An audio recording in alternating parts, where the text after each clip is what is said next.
What's up, guys? It's Parallax Abstraction, and welcome to PXA Peeks at Axe, Bow, and Staff.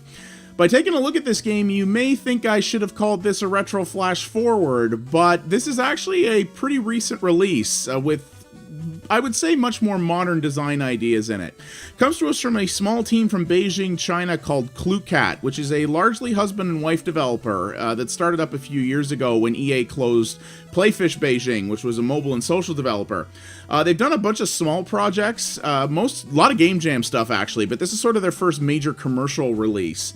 And it's got some cool ideas in it, but some pretty major faults as well that I'm going to show you guys here. So this is a game that you can play by yourself, but it is very clear that it is largely focused around multiplayer, either locally or online. There is online play in this. It's marked as beta.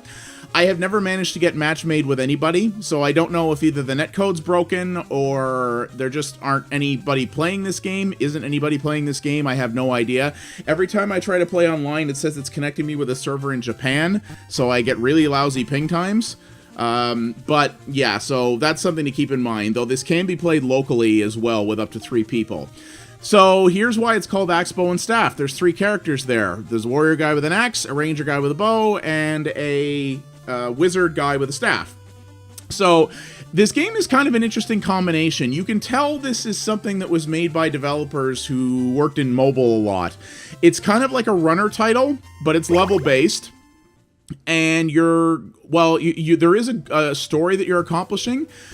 This game actually does most of the speech between your characters in little emoticons like this, which is what's interesting. So this is where we kind of meet up with the ranger for the first time. So you see how it's communicating this here. There's some text in this game. The English is not too badly translated, though there's some glitches here and there in it, but it's not a big deal for the most part. So the idea here is that you're trying to get through all the levels. There is kind of a story to this. It's not really much of anything. But each of these levels has a bunch of different ideas to it and different ways in which it will use all 3 of these characters. So each character has a primary weapon method and a sort of secondary ability. So you can see here with the ranger, this person, oh, I boned that up. So the ranger has obviously long range weapons and also the ability to, I'm going to totally fail this.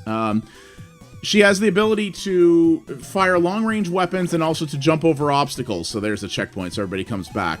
The warrior guy here has his axe ability, which does a lot of damage at close range, and his shield ability. And the primary ability of the wizard is that he actually can't directly harm enemies, but he can teleport them around. So he can teleport them to different rows. So you see here I'm sort of shuffling between these 3 different levels of play, right?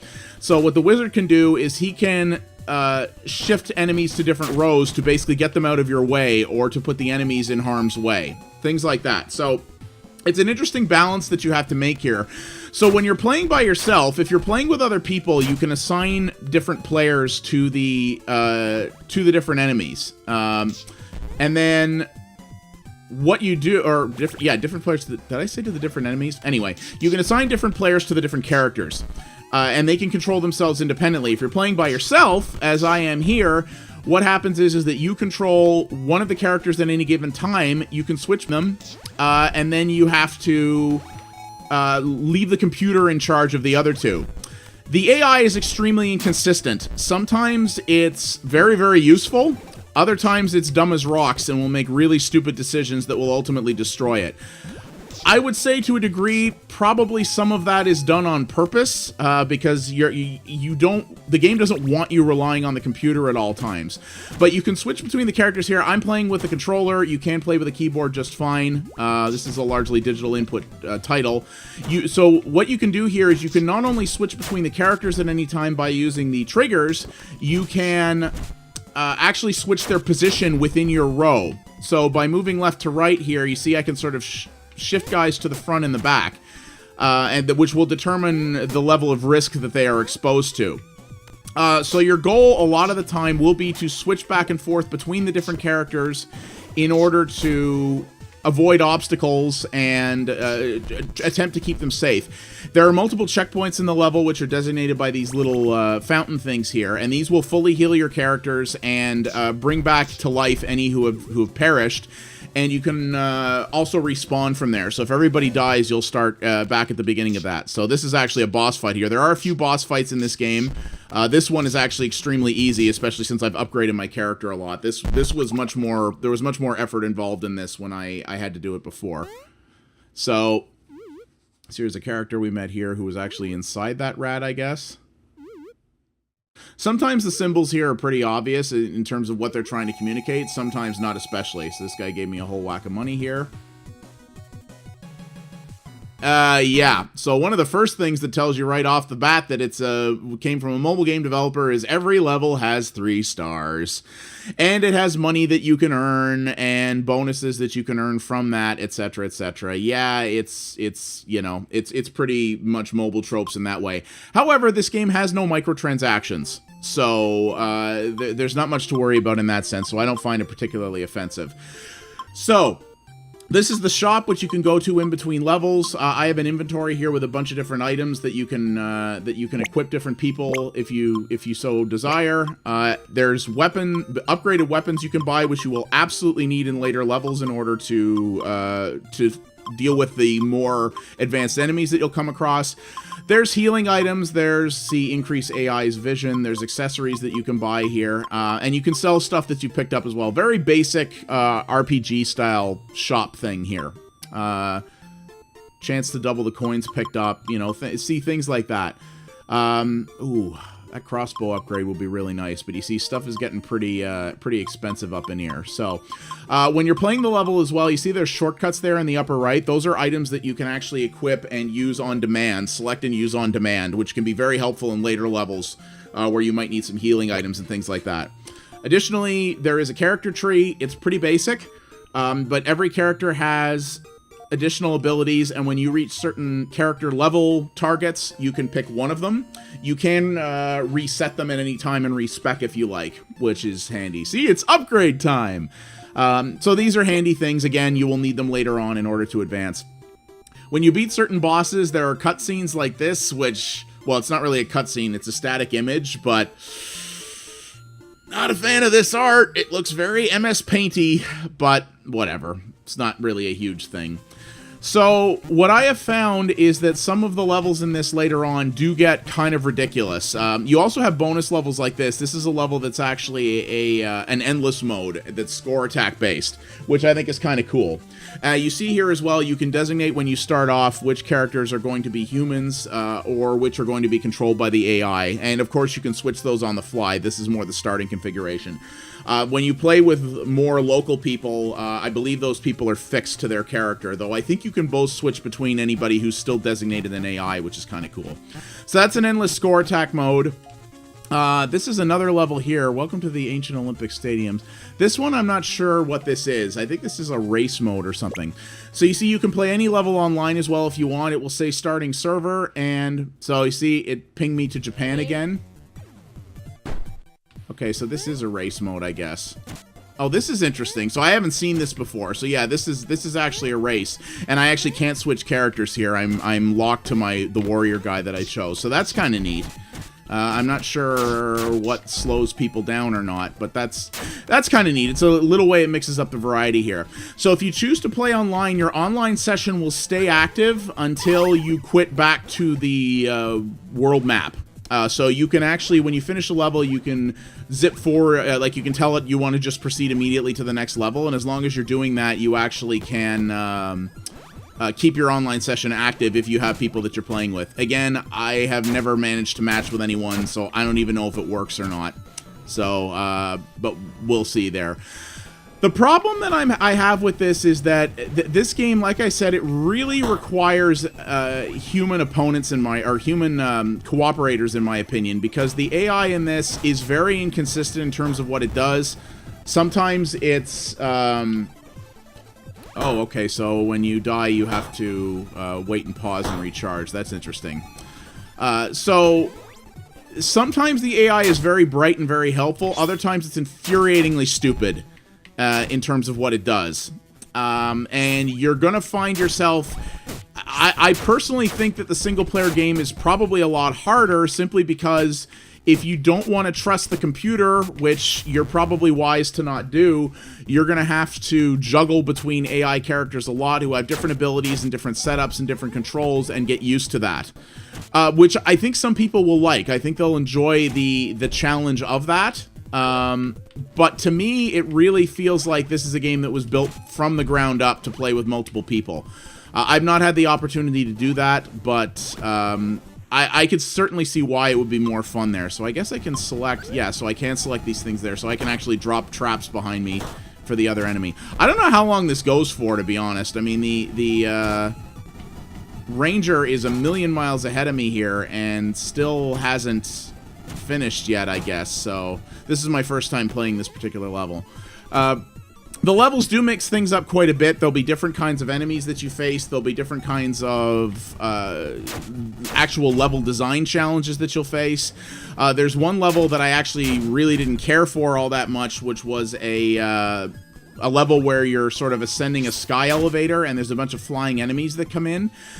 That one was extra frustrating because your enemies actually, or your characters rather, actually can't change their positions in the levels. There are certain levels where your characters will actually get locked to certain rows, and the AI was particularly bad in that level, as were the enemies, actually. There was a couple of points where there were enemies coming in a progression where I actually couldn't deal with them, and it felt like kind of dumb luck that I managed to get through that level at all. So that I wasn't a huge fan of either. Oh, there we go. So we go at the end here. So this is a remarkably long level, actually.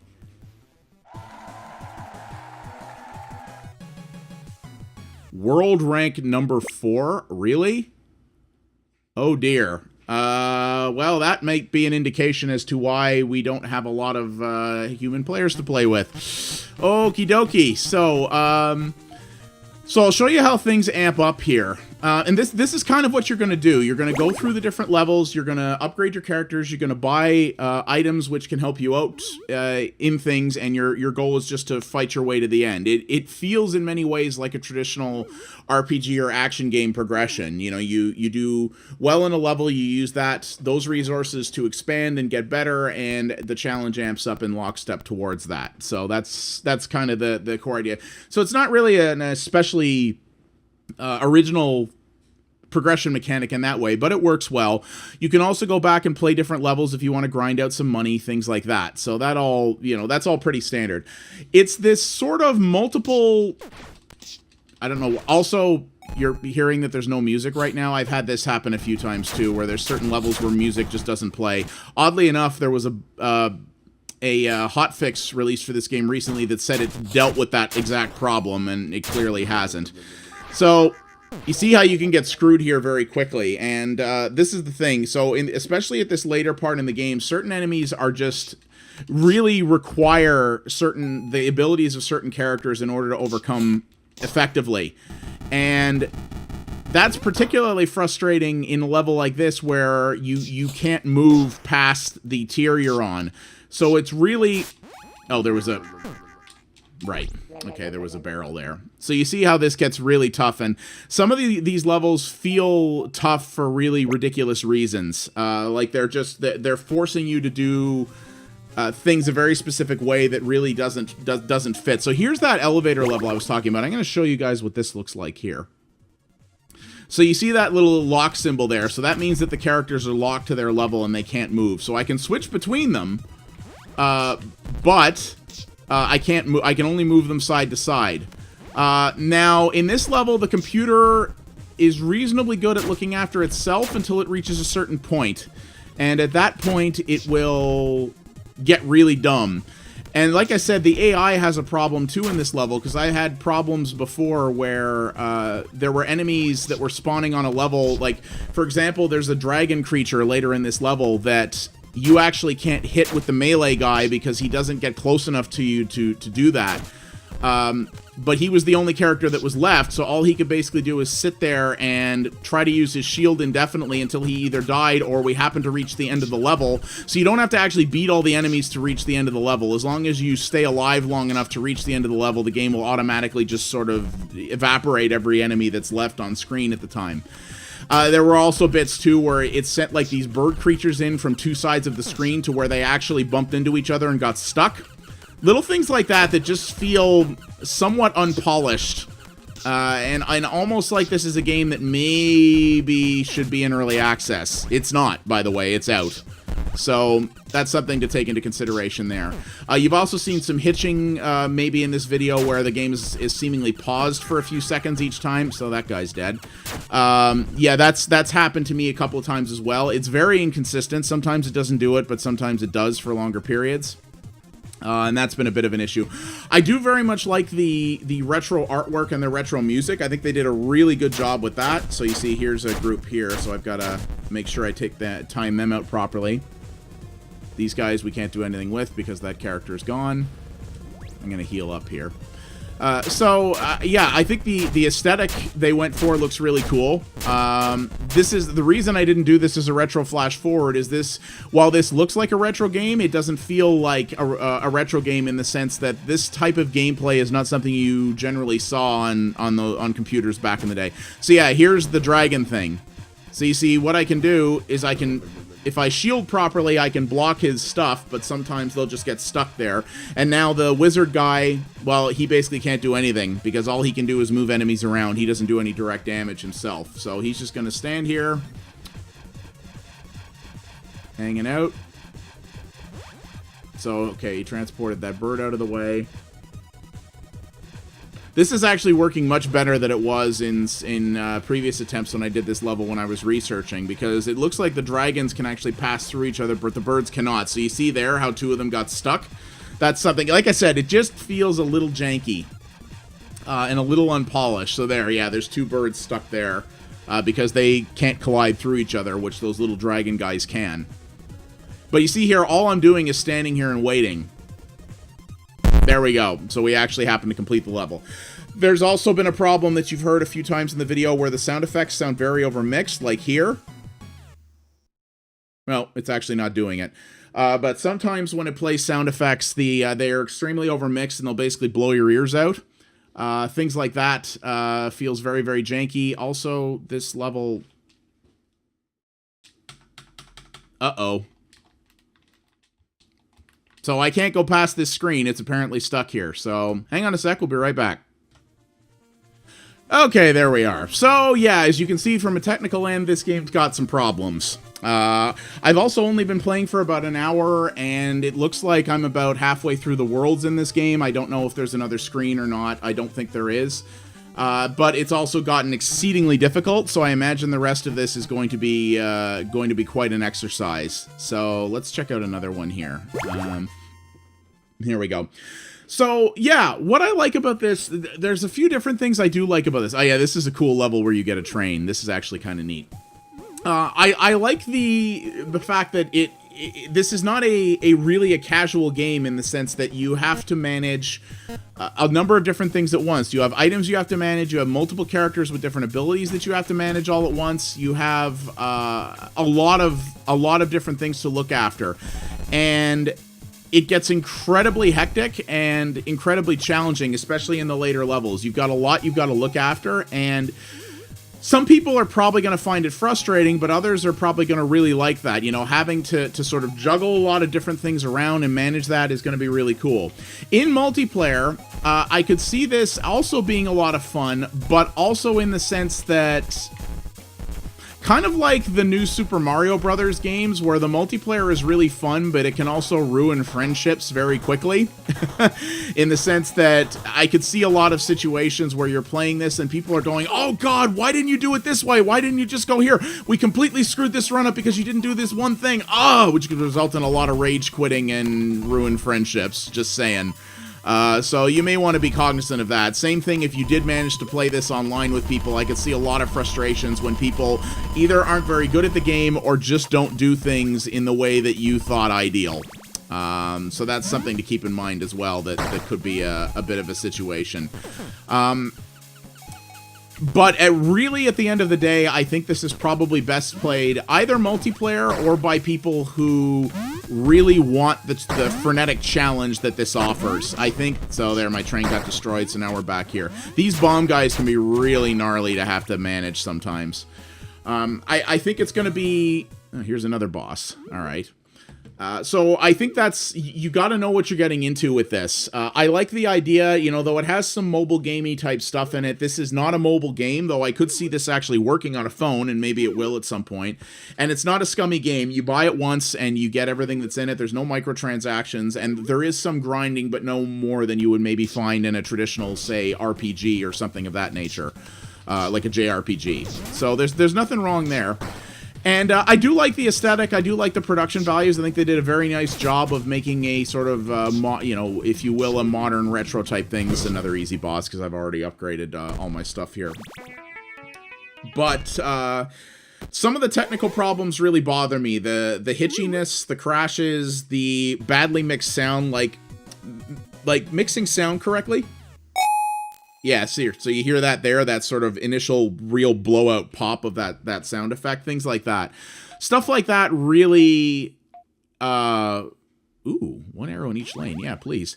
You know, the music not working sometimes, things like that. I really feel like this is not very technically polished. You know, this is a Unity engine game, which means they can probably iterate on it quickly. They're not using their own tech, so hopefully all that stuff can be corrected.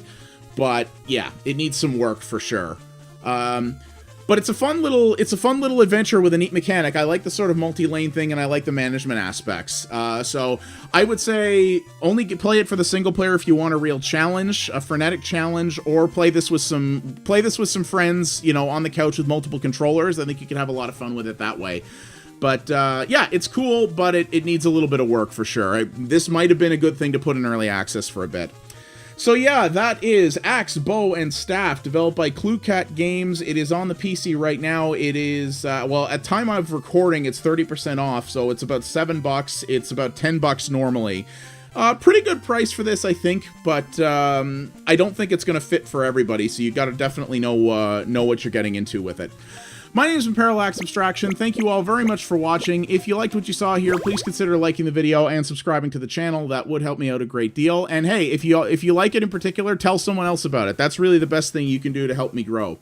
So yeah, I think this is cool, but you know, it might either be worth waiting for a sale or at least until it gets polished up a bit.